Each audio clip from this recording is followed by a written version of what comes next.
You're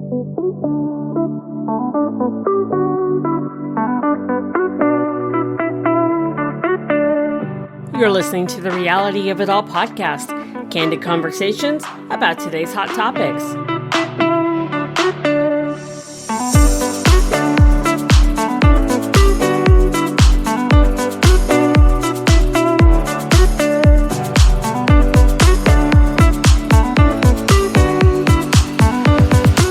And now here's your host, Tracy Osborne. Hey, everybody. Welcome back to the show. All right. We are talking about the vajayjays again today. And with me is Kim Vopni. She is the Vagina coach. We're going to be talking about your pelvic floor and also bladder leakage, which I know so many of you deal with. I do on a daily basis. So Kim, welcome to the show. Thank you very much. I appreciate you having me. I am so excited to have you. First, I need to know, how did you become known as the Vagina coach? Yeah. I always get that question. I guess I could track it back all the way to 6th grade. I remember seeing a childbirth video as part of our sex ed and thinking that was not something I was interested in doing. But then as when I was older and decided I'd want to start a family, I was determined to have a different story than my mom. So my mom had issues and she was an OR nurse, very open with my brother and I. So we knew all the things from a very young age, which I am grateful for. But I was, and she had shared her birth stories with me just because I had asked her and was curious. And anyway, I decided I wanted to have a different story than my mom in my birth. And I used a biofeedback device called an Epino, which is it's a company in Germany that manufactures a product to help reduce the likelihood of tearing, help train the pelvic floor. And so I used this and I had a good experience and I became a distributor. And it was supposed to just be a little side business. But anyway, long story short, it turned into a business. And initially I was working with pregnant women. Then I transitioned, not really transitioned, but added on postpartum recovery. Then I was starting to work more with people who were in perimenopause and menopause. And my initial brand was called Fitness Doula because I was working primarily with pregnant women, and doula is a part of many people's births. And that wasn't resonating so much with perimenopause and menopause, especially people who hadn't given birth before. And so I knew I needed to change my handle. And I think it's about 5 years ago now, I was speaking at a conference for women entrepreneurs. And my talk was how optimizing your pelvic health can make you a better mompreneur. And I came up on stage, and I always like to have some sort of a kind of an icebreaker joke comment. And I hadn't even actually planned one, but as I got up on stage, I said, well, now you have a vagina coach for your business, because everybody to that point had been some sort of a business coach. And so it just kind of came out and everybody laughed. And then I thought, light bulb moment kind of went off, and that's how that title came from. But really what I do was stemmed from a fear of childbirth, really. I think for any of us who have seen that video in 5th, 6th grade, we all felt the same. Yeah. It was like, oh, hell no. Yeah. I can remember when I first learned about sex, and my first thought was, I was horrified, of course. Yeah. And I thought, okay, well, if I have to do it in order to have a kid, I'm going to make sure my shirt stays on. I'll take off my pants just long enough for him to do his thing. And, yeah. Oh my God. The funniest things we think of as kids when we're first learning about this. Yeah, exactly. And yeah, I've had 4 kids, 6 pregnancies. My pelvic floor is wrecked, absolutely wrecked. And, I was talking with somebody, was it last week? I was doing an interview with her and we were talking about vaginal wellness. And I happened to mention about the fact that because I've had so many kids, I have to cross my legs when I sneeze or cough or anything like that. And she said, that's not normal. You shouldn't have leakage no matter how many kids you've had. And I'm like, really? So I want to talk to you about that. Is that normal? Is it not normal? How do we fix it? Yeah. It's perceived as normal, and media tells us it's normal. Many of our healthcare practitioners tell us it's normal.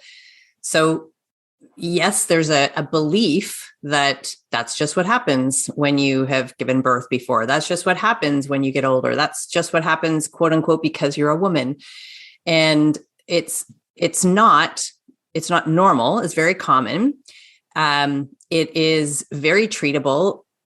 If it's bothersome, like there are some people, and this might sound a little strange, there are some people who they're not bothered by it and they just carry on with their day, and that's fine. My intention really is to provide information for people to make the best choice for their body.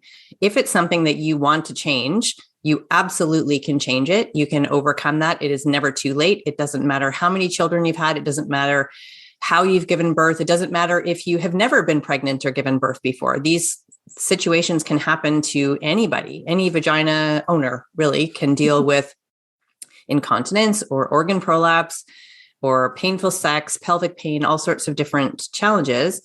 And there are so many incredible treatment options available to people who would like to change. Okay. Interesting. I know after I had that conversation with her, I scheduled an appointment with my doctor, which I have next week, to discuss this. If I could add something to that. Yes, please do. The most common first step, which is what you just said, is to go see your doctor.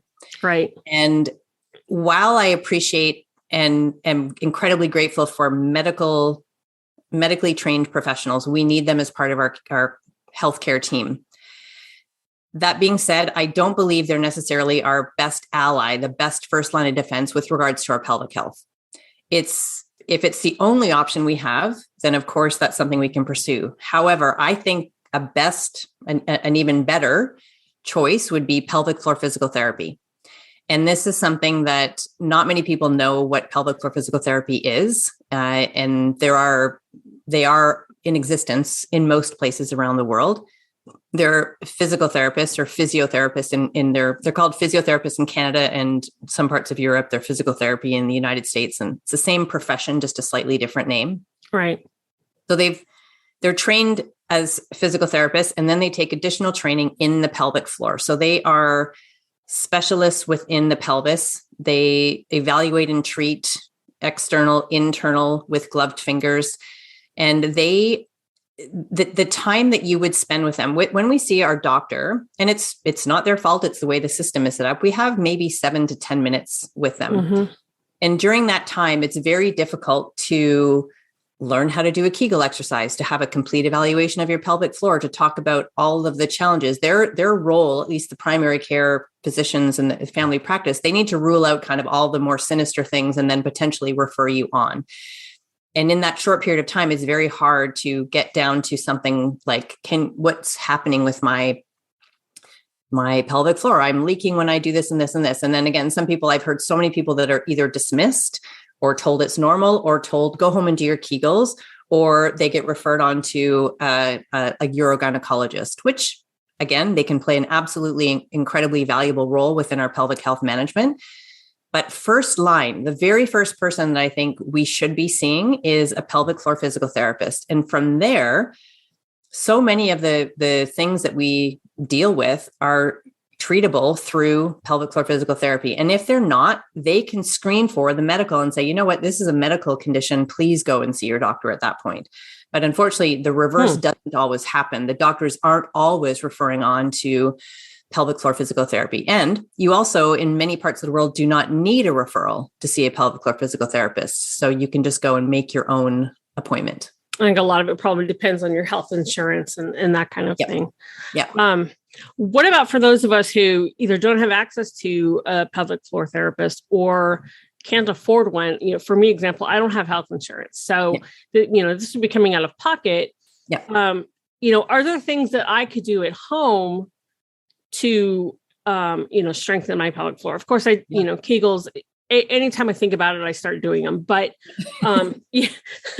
so anytime you mention the word, is there stuff that I could be doing and our listeners could be doing at home to strengthen our pelvic floors in the meantime?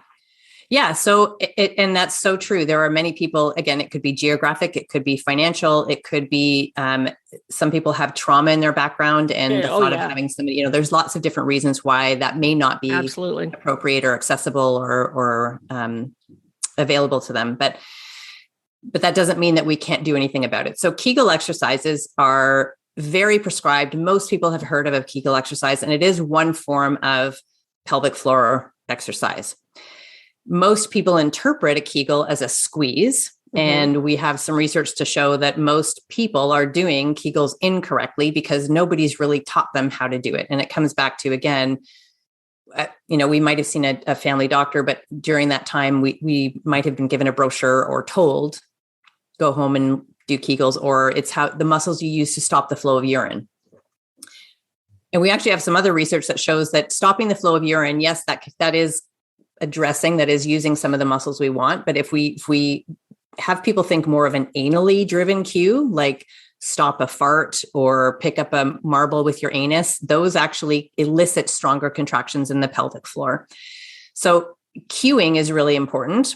Learning how to do a Kegel exercise properly, so correctly, is really, really important for them to be effective. And you have to do them consistently. They're not just something like, well, as you just said, I do them when I think about it, or I do when I'm at a red light, or right. I do it here. And haphazardly, there's not really going to be the effectiveness that we're looking for. But it also doesn't take a whole heck of a lot of time. So it can be done in sort of a 5 to 10 minute time frame. And I think what is even more powerful is if we learn how to do a Kegel and then coordinate it into whole body movement. And that's a lot of what I teach in my work, because a Kegel exercise is typically done when we're sitting at a red light, or when we do them when we brush our teeth, or while we're watching a TV show. And again, if we're doing them correctly and it's during that time, then it's better than nothing. But if we think of when things like leaking happen or sensations of heaviness, it's usually when we're moving. It's usually when something dynamic is happening. I pushed open a heavy door. I stood up from a chair. I coughed. I was lifting my child. That's when the leaking happens. So if we aren't training the pelvic floor to respond to that dynamic movement, we're missing a part of the secret sauce, I guess, so to speak. So learning how to do a Kegel is, I have a video on my YouTube channel called The Core Breath. And the reason I called it the core breath is because the pelvic floor works in relationship with our diaphragm, our breath. And every time we inhale, the pelvic floor relaxes. Every time we exhale, the pelvic floor contracts and lifts. So that's naturally happening throughout the day. And when we add on the voluntary Kegel component, it sort of heightens that activity. And then we layer it into movement. So that would be, it's a free resource. You can go to my YouTube channel, check out that video and learn how. I also have an app with a bunch of free resources on there that help you learn how to do that, how to coordinate it into movement, and also how important posture is. So that's another thing that we have control over. If we're holding ourselves in a way, whether we're sitting or standing, in a way that our pelvic floor muscles adapt to a more shortened state, they adapt to holding on to a bit more tension, then that interferes with their ability to manage those increases in pressure from a cough or a sneeze or a lift or a jump.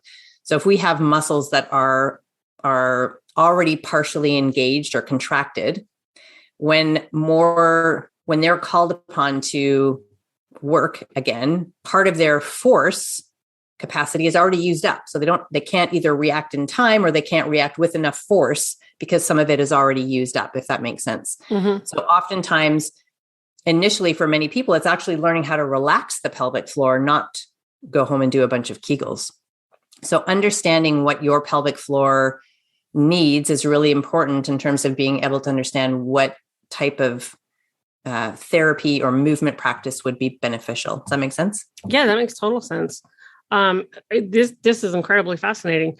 I had a question. Oh, is this possible to tighten up our pelvic floor and fix all this regardless of age, or, as we get older, are we just a hopeless cause and just, get used to the depends? Yeah, no, absolutely not. So yes, as we get older, we have tissue changes in the walls of the vagina, within the pelvis, a lot of it due to lack of estrogen. So as we approach menopause, we are no longer producing estrogen, and the walls of the vagina, the tissues in and surrounding the bladder especially, are very estrogenic. They love estrogen. And when we no longer have it circulating, those tissues that were once sort of buoyant and juicy and pliable almost, they become a little bit thinner. Then the walls of the vagina narrow a little bit. And so that can be a contributor to an exacerbation of symptoms or for symptoms to come on in the first place. So yes, as we age, there are other changes. And we have less collagen. We are losing muscle mass. There's lots of contributing reasons, but it doesn't mean that we can't offset that. It doesn't mean we can't overcome that.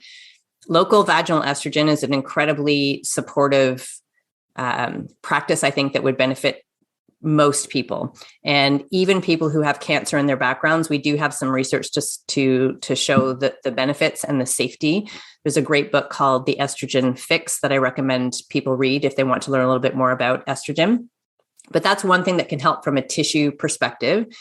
The other piece is movement and exercise. So we know that exercise increases blood flow, increases circulation. That helps with keeping our muscle mass. And the same thing is our pelvic floor is a group of muscles. So if we are not exercising whole body, but also exercising our pelvic floor, we miss out on circulation and blood flow, and we start to have a little bit more atrophy in the muscles.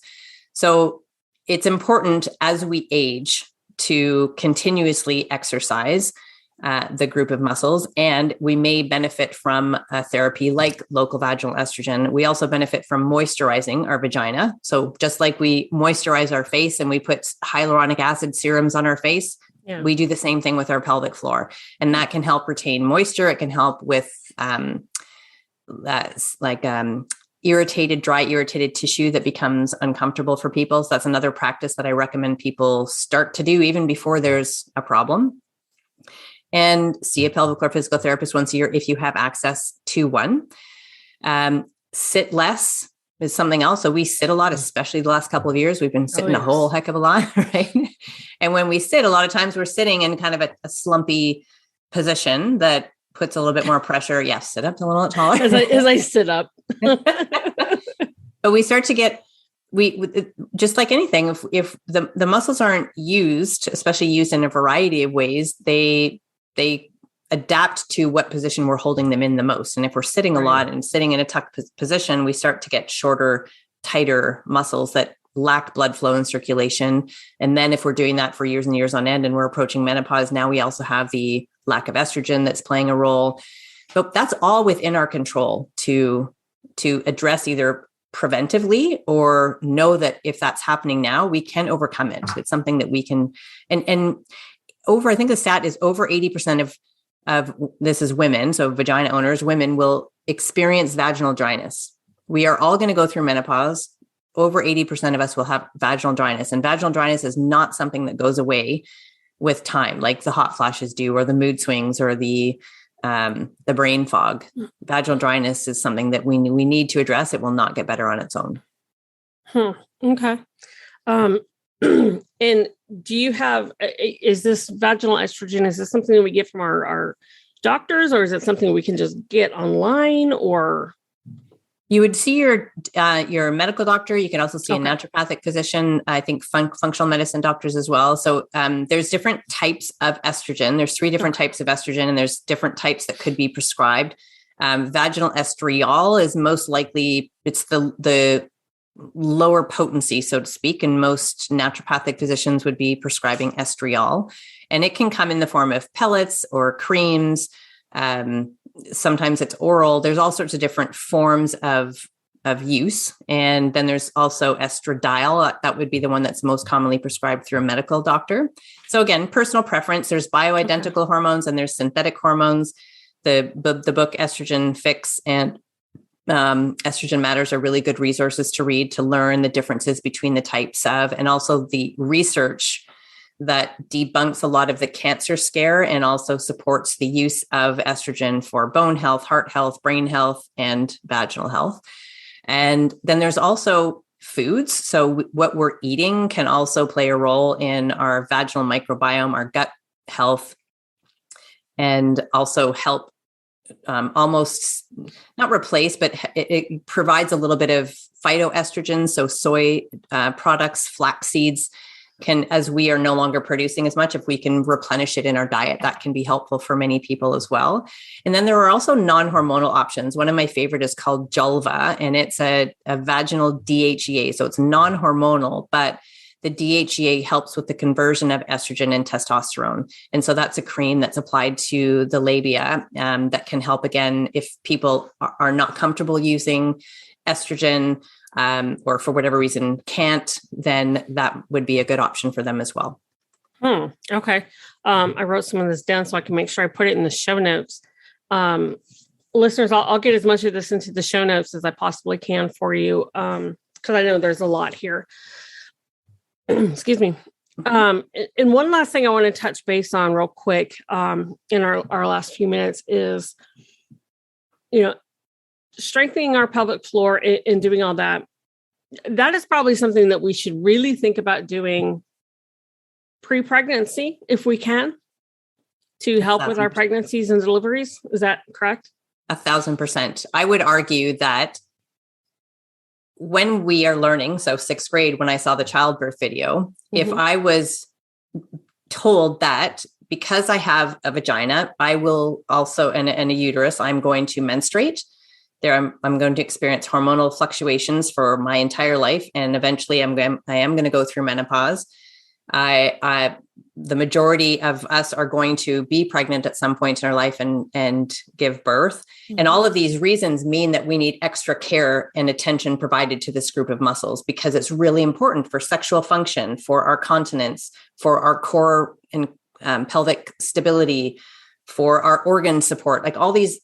If this was told and presented to us, rather than you're going to get your period and it's going to suck and it's going to, it's always a bit of a doom and gloom scenario, right? So if we presented it in a way that, hey, you have this incredible part of your body and you are a woman and you have these amazing superpower, like presented in a way that is empowering and uplifting, but also stresses the importance of maintaining this group of muscles with fitness and with care practitioners like pelvic floor, I think the world would change. I really do. That being said, many people are learning about pelvic floor now when they're pregnant. And that's usually the first time they've really paid attention. And this is my experience in working with pregnant women, people who participate in sort of pelvic floor centric exercise, but whole body movement focused, where we have exercises that focus on releasing tension and also ones that focus on activating the pelvic floor with movement, they have less of the common aches and pains that people think are again, normal as part of being pregnant. They have less back pain, less pelvic pain. They also learn how to get their pelvic floor to respond more appropriately during birth. Birth is an elimination, and we need the pelvic floor to be able to relax. And a lot of people, again, are told to do Kegels. So people are strengthening. And that can sometimes work against us when it comes time to giving birth. Then the recovery period is overlooked. We have this 6-week green light that people wait for, and maybe superficial tissue healing has happened, but we need a core restoration period like we would for any injury. Anytime anybody has a significant injury and birth leaves the body in an injured state, we have a recovery protocol and we have physiotherapy built into that. Why are we not doing the same for pregnant women and birthing people? We really should be. And then again, we're setting the tone that this is something we need at all these major life stages. We need an appreciation for the importance of the group of muscles, how to connect and access to it, and how to bring it into whole body movement. Glute exercise is also really important. I stress that in pregnancy, but also anybody that I work with. Glutes are really an integral part of pelvic floor. So people looking to do stuff at home, squatting exercises, bridge exercises, hip extensions, step ups, like stepping up and down on stairs. Those are all really, they don't sound like they would be pelvic floor exercise, but they can help ensure resiliency and strength in the pelvic floor. Okay. Wow, that's awesome. Thank you so much, Kim. This has just been absolutely fascinating. You're welcome. Thanks for having me. I've got a lot processing through my brain here. So, but I appreciate you coming on and talking with us today. Listeners, I hope you took away as much as I did, because I took away quite a bit from this conversation. And I'm approaching 50, and here I am. I'm like, oh my God, I didn't know any of this. Yeah. It's because we're not taught. We're not taught it at all. Yeah. So this has just been awesome. Thank you again for coming on. Listeners, I will have all of Kim's contact information in the show notes, and some links, extra links that we talked about today. So just head over to therealityofitall.com and pull up Kim's episode, and everything will be there for you. As always, thank you so much for tuning in. We'll talk to you in the next show. That's it for today's show. Thanks for listening. Be sure you subscribe to us on your favorite podcast platform.